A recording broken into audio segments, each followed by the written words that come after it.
hot? Very hot. Can I sit on the front seat? Oh, yes, sure. I prefer that. Yes, sure. Meet Palebo, a digital nomad from Denmark on an epic journey around the world. This is how Lonely Planet's video, Best in Travel 2019, on their website starts. Best in Travel is Lonely Planet's annual search to find the top countries, regions and cities to visit in the next 12 months. And for 2019, our top city is Copenhagen. Being Danish, I just wanted to slip that in there. My capital, wonderful Copenhagen, has been selected best city in the world to travel to in 2019. Denmark's capital of cool will be even better to visit in 2019. But that's not the point. Let's skip a little bit to where they start talking about the country they selected as the #1 country for travelers to visit in 2019. For Lonely Planet's best country in 2019, Sri Lanka is a destination revived. There's now more than ever for families, adrenaline junkies, eco-tourists and foodies of all budgets. Almost 10 years after the end of the Civil War, Sri Lanka has been named the best country in the world to visit in 2019 by Lonely Planet. And this is where we're heading in this and the next few episodes of the Radio Vagabond. This is the Radio Vagabond podcast. I'm taking a small detour from my episodes from Africa again to bring you something that happened to me recently. And if you're a regular listener, looking forward to hear what happened to me at the hospital in Cape Town and everything else in the southern tip of Africa, don't worry, it'll be out soon. But in this and the next few episodes, I'm taking you to Sri Lanka. It's my first visit in this country, and that brings my country count up to 84 at this point. Sri Lanka Tourism was kind enough to invite me on a 10-day trip to explore the country. My name is Palebo. It's episode 137 of the Radio Vagabond, and this is So Sri Lanka, Part 1.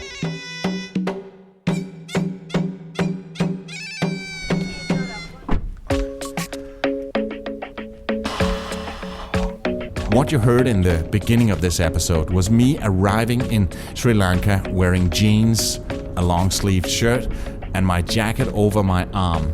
It was hot, around 33 Celsius, 91 Fahrenheit, and I was sweating like a pig when I was walking to the car with the driver they'd sent to pick me up. I couldn't wait to get to the hotel and slip into something more light.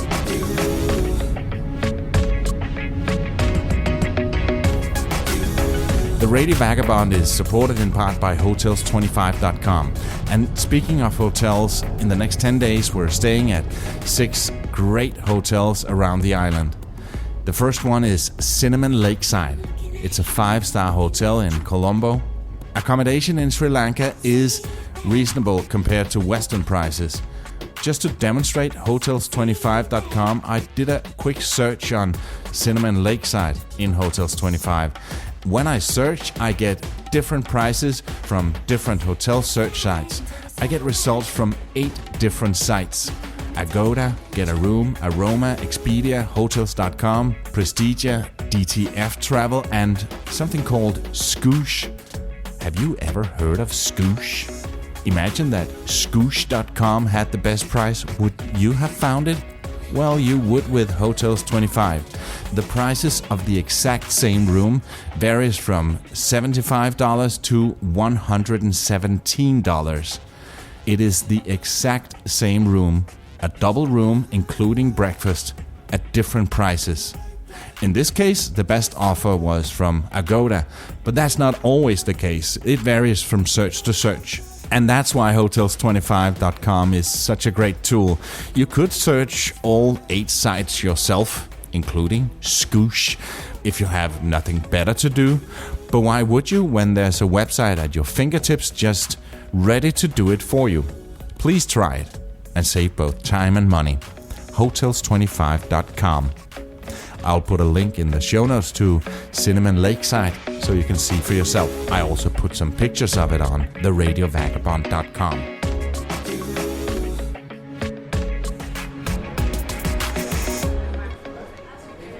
So I made it to the hotel. It's a beautiful luxury hotel, and wow, what a nice room they gave me. And I just quickly changed my clothes, washed up a little bit. I didn't have time for a shower, even though I needed one, because I have to be downstairs where I am right now, right outside the lobby, with the group, going to lunch and a small walking tour of Colombo. So this is where the whole thing starts. There's so many people, a few familiar faces in the group, but most of the people I don't know yet, but I'm gonna get to know them. I'm spending the first few days right here in Colombo. Colombo metropolitan area has a population of 5.6 million and around 750,000 in the city itself. Colombo is a fascinating city. The mixture of East and West and past and present makes it an interesting city. It is the capital of the country and only around 45 kilometers south of the country's only international airport. And this is where we begin the adventures here in Sri Lanka. Boarding will be announced by the zone numbers indicating on your boarding passes. But before I'll take you out in the bustling city, let's go back in time to when I was heading down here and had a stopover in Doha, Qatar. I'm in Doha, Qatar. I'm at the airport, but this is only a transit. So I haven't been to Qatar yet. I really want to see this country, but that's going to be another time because a stopover doesn't count as a visit, obviously. Sri Lanka, we expect good weather conditions with calm and good visibility and a few clouds with a temperature around 29 degrees. We wish you a pleasant flight. Thank you. The flight from Doha in Qatar to Colombo in Sri Lanka was a bit more than 5 hours. It was a red-eye in the middle of the night from 1:40 local time, and it was a bit rough. I couldn't really sleep and I had very little room to move, partly because the guy in front of me took the seat all the way down, so it was just a few inches from the front of my face. I know it's your right to put the seat down, especially on a night flight, and maybe it's just me, but when I do it, I can't help thinking about the person behind me. It's a little bit silly, but I always take it down very slowly, centimeter by centimeter. I don't just wham, take it all the way down in one go. Well, this guy did, and I know that's okay, it is his right. But it was mostly a problem for me when they served dinner. Yeah, they did that even though it was in the middle of the night. It was impossible to access my tray table with his seat all the way back. He didn't put it back up until I tapped him on the shoulder and asked him to. And then he did, so stop complaining, Palabo. But also I had pains in my leg, my chest, and especially my right arm and my shoulder. I don't know exactly what happened, but I could hardly lift my arm. I guess what I'm saying that it was uncomfortable and I didn't sleep a wink that night. This is all a part of setting you up to what happened next, so you can understand what I felt like when I landed in Sri Lanka and had to go through immigrations.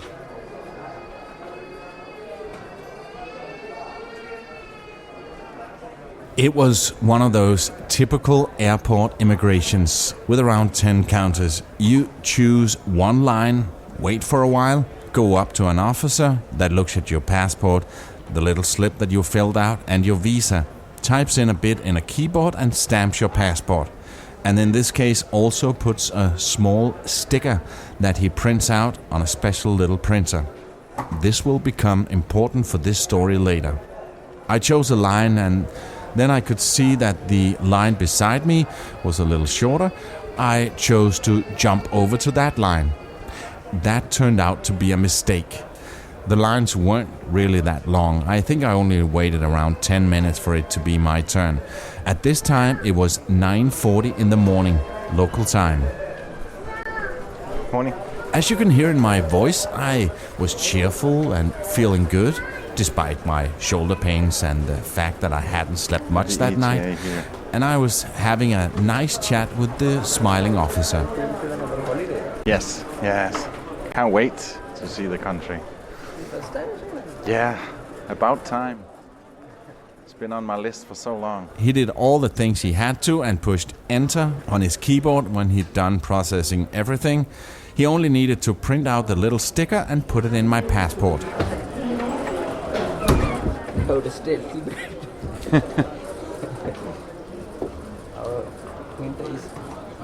But then the sticker didn't come out. It got stuck inside the printer. And that sticker was the last one on the roll, and he had to call a guy to replace it. So somebody's on the way. So I had to wait for a bit. But I was totally fine with that. Yeah. No problem.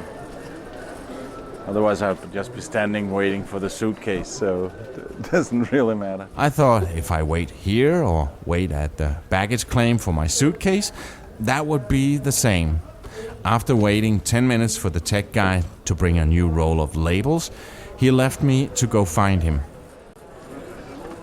By this time, there were hardly any other people waiting. It was just me and the officers at the other counters. While he was gone, I started chatting with the guy in the next booth and asked him if he had labels in his printer. Maybe I could just have him do it. He said that it was already in the other computer, so there was nothing he could do. A few minutes later, my guy came back again. Still no sight of the tech guy with a new roll of labels. Extremely sorry about that. Oh, what? Extremely sorry about that. Yeah. Well, He's very busy today. yeah. I just want to lie down. I asked your colleague, can I take my passport over to you? And he said, no, it's already in the machine, so we can't do that. If I didn't go now, he will never come now. No. He's very busy today. Yeah. 7 minutes later, he left again. And this time he returns with the tech guy. He's on the phone while he replaces the labels. It's now 10:02. I came with a guy that put the labels in, and then he started from scratch processing my passport. And just as he was almost done, he took my passport and left the booth, and now I'm all alone again. I've been waiting here. I've been here 25 minutes. Weird. I'm left alone at the booth, again. By then, I'm the only one here. I'm tired, and there's no place I can sit down. As I'm waiting here, another guy is coming around to all the counters and collects the many immigration slips that people have filled out on the plane. I notice that he also takes my slip, and I tell him that he might want to leave that in case they need it. And thank God I did that. 10 minutes later, my guy comes back again and asks me to follow him. Yes, it's Could you here. please come with me? Yes. I'm sorry about that. They need the reference number for my visa. Funny enough, he already typed that into the computer. I follow him to a small office in the back. Here's a senior officer behind a computer looking at my visa reference number, my passport, I also have the full email. and the immigration slip. Something's not right. On the way back, my guy explains what happened. Finish our stickers. Yeah. There's a certain time we have to enter your numbers in certain time, otherwise your visa expired. When he entered my details, he only had a certain time before printing the labels. If he waits too long, the system will say that the visa had expired. Oh, that's why. I understand. And that is exactly what happened when we were waiting for the tech guy with the new labels. By this time, it's 10:30, 45 minutes after I got to the immigration counter. And I was starting to get a little bit worried if my suitcase would still be there, left on the belt in the baggage reclaim. I hope my suitcase is still there. In front of me, there was a screen that up until now had said that the flight from Doha was on belt number 3. I'm dehydrated, I'm thirsty, I need a cup of coffee, I need to get to my suitcase because I can see on a screen here that it stopped announcing the belt for Doha, where I come from. Still nothing. I'm still in line. Well, I'm still at the counter. I'm almost the only one here. Again, he tried to process my passport and took off again into an office where I was just before, and that was another 10 minutes ago. Also, I knew that Sri Lanka Tourism had a driver waiting for me. Would he still be there once I finally got out? Back at the counter, he started over again and pressed print. I keep my fingers crossed now. Nothing happened, and he leaves again. I'm still here. 55 minutes now since I came up to this counter, and nothing. I'm all alone here. There are no other people getting processed. It's just me, just standing, roaming around here, waiting. The guy left again like 10-15 minutes ago, and I have no idea where he took off to with my passport. This is getting really annoying. Maybe also because of my lack of sleep. At 10:50, I finally got my stamp. So that's it? Yeah. I hope my suitcase is still there. Yes, I know.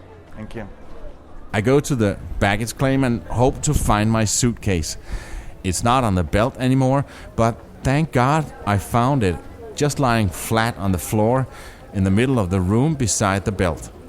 And then I go outside looking for the office of Sri Lanka Tourism where I'm supposed to meet the driver.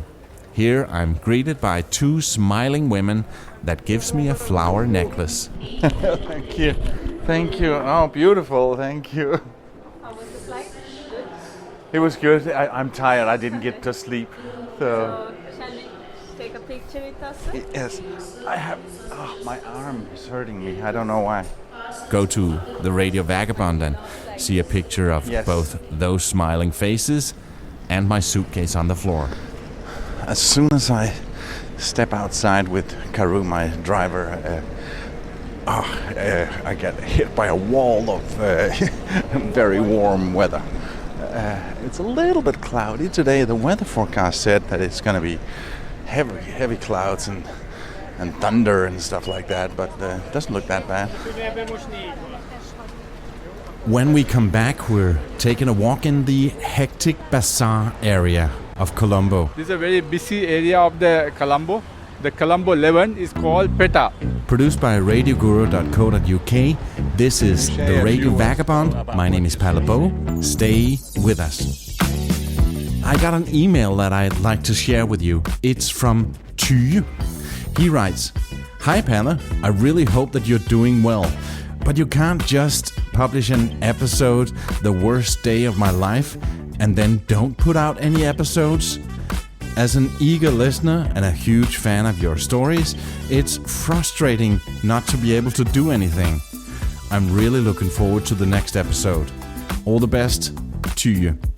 P.S. I usually listen to your episodes when I'm out driving. Tyge, I am very, very sorry for leaving you hanging. With the last you hear from me is that I'm afraid I'm gonna die. But as you can hear, I'm still alive and kicking. Well, mostly kicking. And I promise you that I will get into more details with that when we continue to Cape Town after these episodes from Sri Lanka. If you also want to drop me a line, please send it to listener@theradiovagabond.com. You can also send me a message on WhatsApp. Here the number is +45 40 105 105. Now, back to the show. Our first stop in the afternoon tour of Colombo is at the Royal Colombo Golf Club. After lunch in the clubhouse, I get in a golf cart with the director of golf operation here at the golf club. Yeah, so it's kind of rare to find a big garden space like this in the city. Yeah. And it's totally walled, so no one can see inside. Yeah. His name is Feroza Bilimoria, but he just calls himself Billy. Royal Colombo Golf Club is a historical place that was established in 1880, so almost 140 years ago. But this is the second oldest golf course It's outside the of... second oldest royal golf course. Royal? Yeah. Okay. So when the English started all these golf courses when they were here, they gave it's a sort of a royal charter. I'm not sure how to explain that, but so you become a royal. I noticed in the book that you passed around that it just used to be Colombo Golf Club, and then the old king came here and they changed it. Right, exactly. And the other one is in India. And the other one's in India, in Calcutta. Yeah, that's a little older than us. That's probably about 20 years older. No, yeah, this is 140 years old. Something like that. Yeah.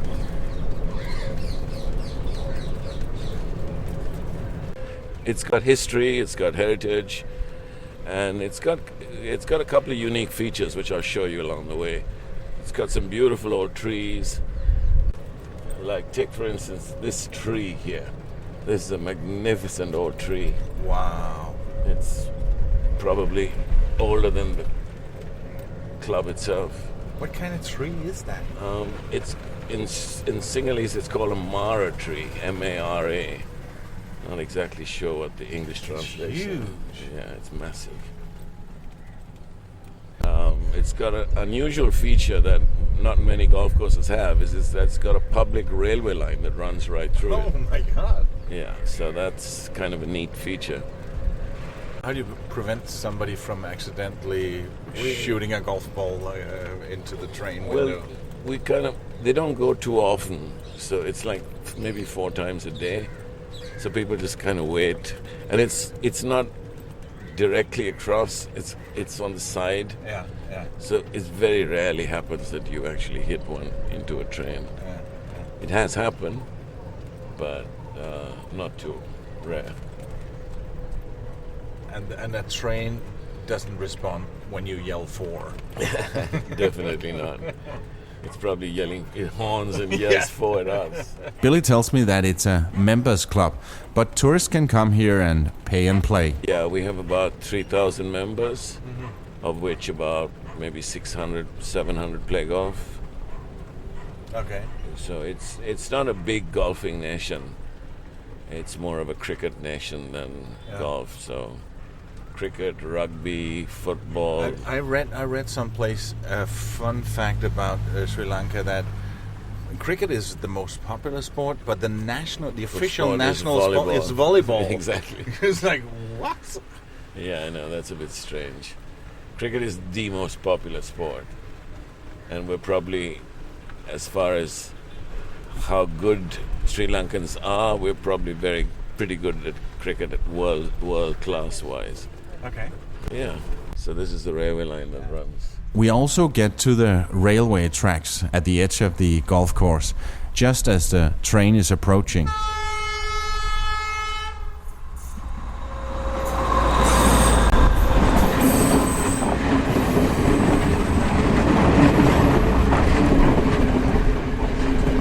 Later that day, we go into Colombo Fort Railway Station. It's a major rail hub in Colombo. The station is served by Sri Lanka Railways, with many intercity and commuter trains entering each day. Around 2 million people use the train in Colombo every single day. 2 million. In Colombo, 2 million people come to work morning and going back. Early morning they are coming and they are going back. 2 million? 2 million people. The most of people are use the train because train is very easy, not busy, not traffic there. Are the trains super crowded like you sometimes see in India? Early morning and very crowded, super crowded. But not people on the roof? No, not in Sri Lanka. No. Not like that.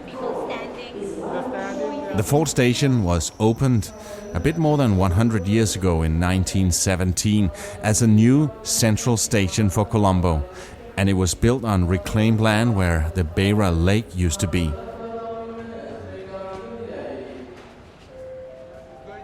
Colombo is divided into districts. This is Colombo 11.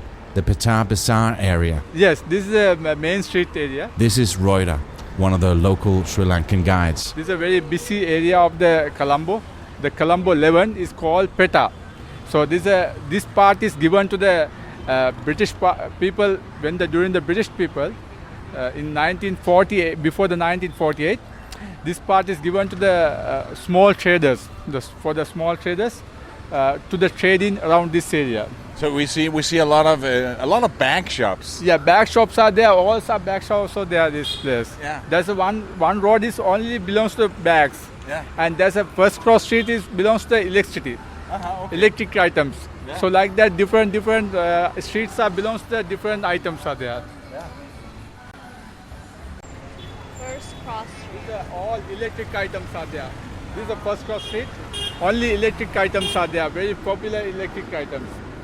The thing with different items in different streets is so funny to me. One street is only with bag shops, one is with electronics, and so on. This is not the way we do it in the Western world. The first time I saw this was even more weird. That was in Tehran, in Iran.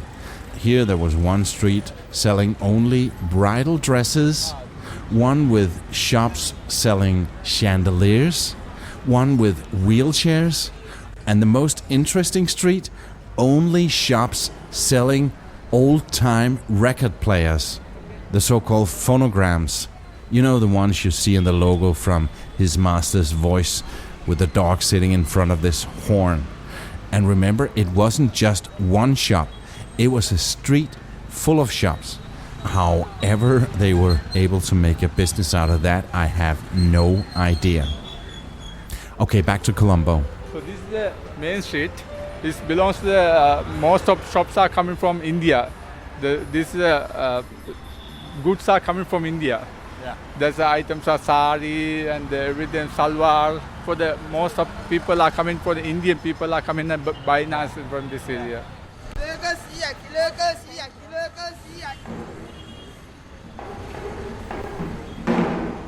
This is the Radio Vagabond podcast. We finished the walking tour in a beautiful Buddhist temple.